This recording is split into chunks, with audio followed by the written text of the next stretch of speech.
I brought my drunk boss home to sleep it off, and I woke up with her head on my chest. At 2:17 in the morning, I woke up because someone was crying against my chest. For a few seconds, I couldn't understand what was happening. The room was dark, rain tapped softly against the window, and the weight against me felt strangely warm and fragile. Then I looked down and saw her. My boss. The woman who had never once allowed anyone at work to see her vulnerable was sleeping with her head against my chest, one hand gripping the front of my shirt as though letting go would make the entire world disappear. And the worst part wasn't that she was in my apartment. The worst part was the wedding ring lying on the floor beside my bed. If you believe that kindness can change a person's life, that everyone deserves a second chance, and that sometimes the strongest people are secretly fighting the hardest battles, take a moment to like this video, share it with someone who needs hope, and subscribe to the channel. Because sometimes, one small act of kindness becomes the beginning of a story neither person ever expected. My name is Daniel, and until that night, I had always believed that my relationship with my boss was simple. She was my employer. I was one of her employees. Nothing more. Her name was Victoria Hayes, the CEO of the company where I worked. She was brilliant, intimidating, impossibly organized, and famous for remembering every detail.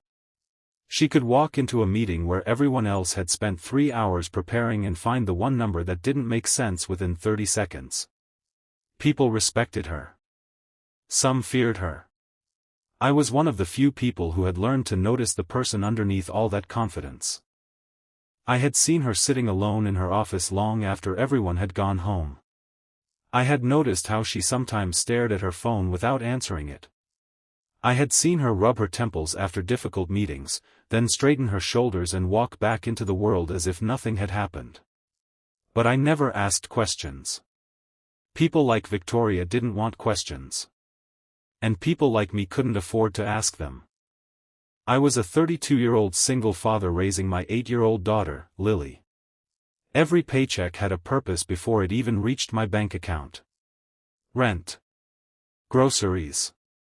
School supplies. Medicine. Electricity.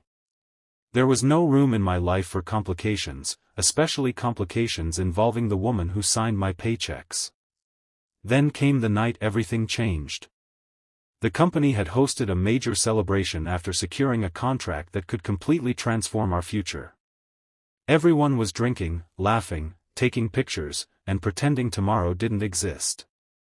I was there because my department had worked on the project. Victoria was there because everyone expected the CEO to be there. At around 11:30, I noticed her standing alone near the balcony. She wasn't celebrating. She was staring at her phone. Then she put it face down on the table, poured herself another drink, and swallowed it almost immediately. I watched from across the room. Another drink. Then another. Something was wrong. When the party ended, most people left in groups. Victoria remained behind. I found her sitting on a bench outside the building, soaked by the misty rain, her expensive coat wrapped tightly around herself. She tried to stand when she saw me, but nearly fell. I caught her before she hit the pavement. That was when I realized how drunk she really was. She looked at me with exhausted eyes and tried to tell me she could get home herself. But she couldn't even remember where she'd parked her car. I knew exactly what I had to do. I couldn't leave her there. I couldn't let her drive. And I couldn't call a stranger to take her somewhere when she was barely conscious. So I took her to my apartment. It was small, nothing like the polished world she lived in. 2 bedrooms, an old sofa, a kitchen with a refrigerator that made too much noise, and children's drawings covering half the walls. Lily was spending the night at my sister's house, so the apartment was quiet. I helped Victoria inside, gave her water, removed her wet coat, and settled her on the couch. She kept apologizing. Not like a CEO. Not like my boss.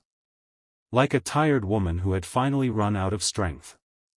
I made sure she was safe, placed a blanket over her, and decided I would sleep in the chair. But around 2 in the morning, I heard movement. I woke up and found Victoria standing unsteadily beside the couch. She looked terrified. Not drunk. Terrified. She kept asking where she was. I calmly reminded her that she was safe and that I had brought her home because she wasn't able to drive. Then she started crying. Quietly at first. Then uncontrollably. I had never seen anything like it. She covered her face with both hands and whispered that she had spent years pretending she didn't care about anything. Then she said something I couldn't forget. She said she was tired of being the strong one. I didn't know what to say. So I simply sat beside her. Sometimes people don't need advice. They just need someone who doesn't walk away. Eventually, she fell asleep. I thought that was the end of it. I was wrong. Sometime before sunrise, I must have fallen asleep sitting against the headboard. And when I opened my eyes, Victoria was lying beside me. Her head was resting on my chest. Her hand was curled into my shirt. For one terrifying second, I froze. Then I noticed her face. She wasn't smiling. She wasn't pretending. She looked peaceful. Like someone who had finally found somewhere she didn't have to fight. I gently moved her hand away and sat up. That's when I saw the wedding ring on the floor. My heart stopped. I didn't know Victoria was married.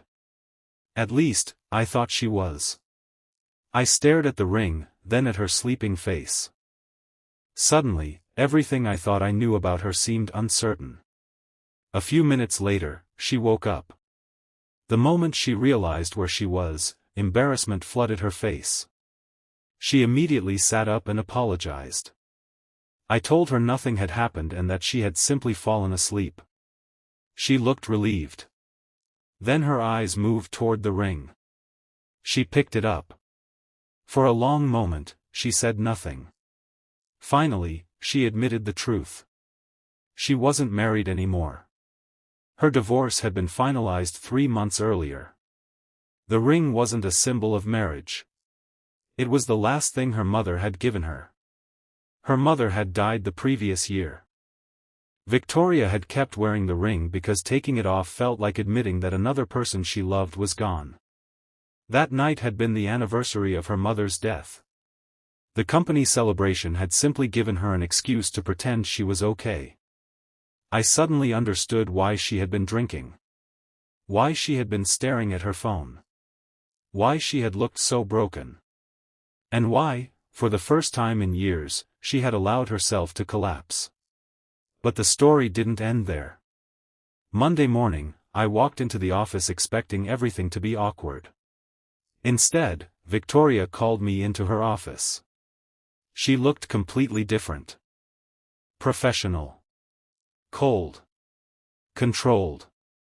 She thanked me for helping her and told me she would understand if I wanted to forget the entire incident. I told her there was nothing to forget. She nodded. Then she said something that changed everything. She said she had been wrong about me. I didn't understand. She explained that before that night, she had considered me simply a reliable employee. Someone who did his job and went home. But while she was at her lowest, I had seen her as a human being instead of a title. That mattered to her. Over the next few weeks, things slowly changed. Not romantically. Not suddenly. Just humanly.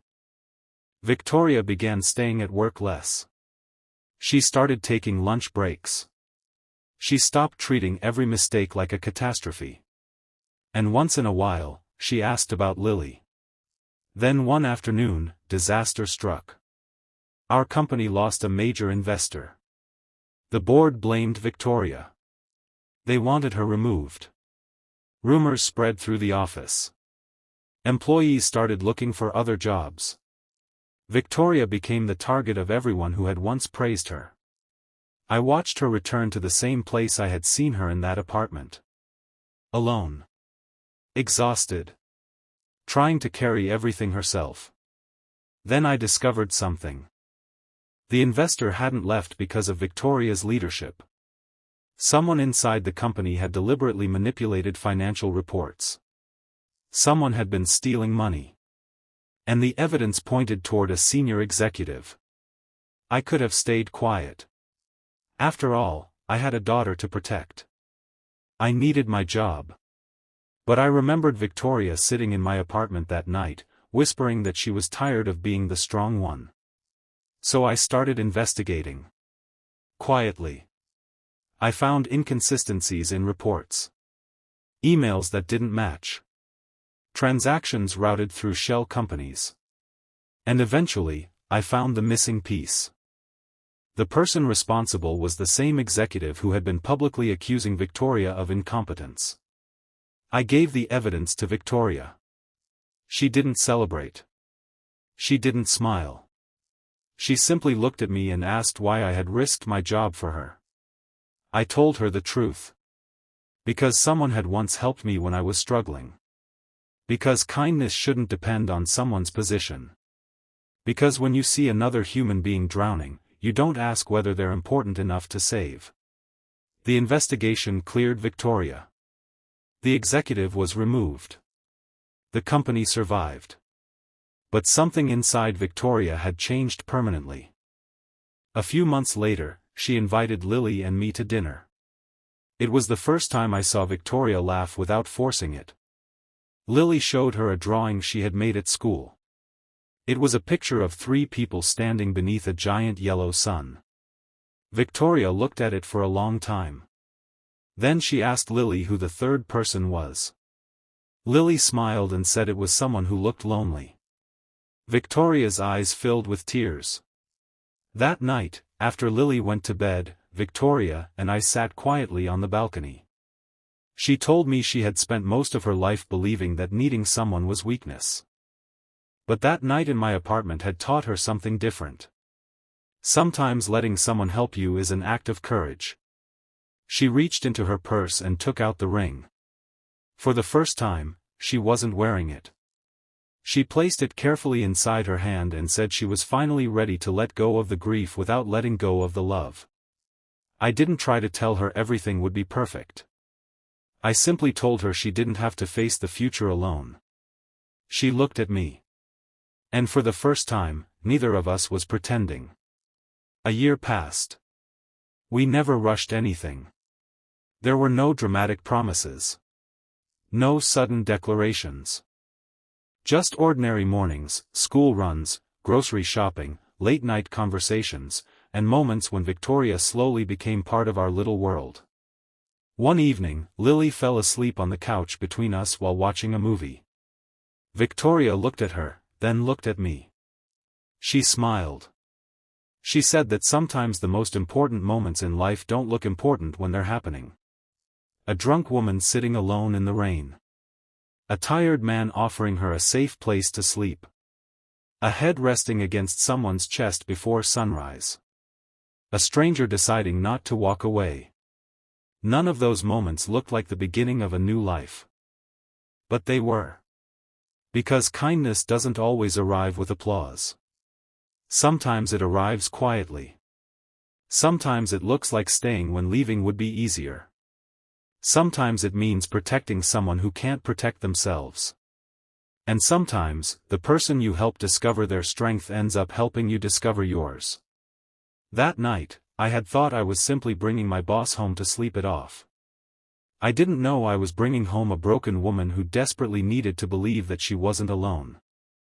And I didn't know that, in saving her from one dangerous night, I would eventually find someone who helped heal parts of me I had never realized were hurting.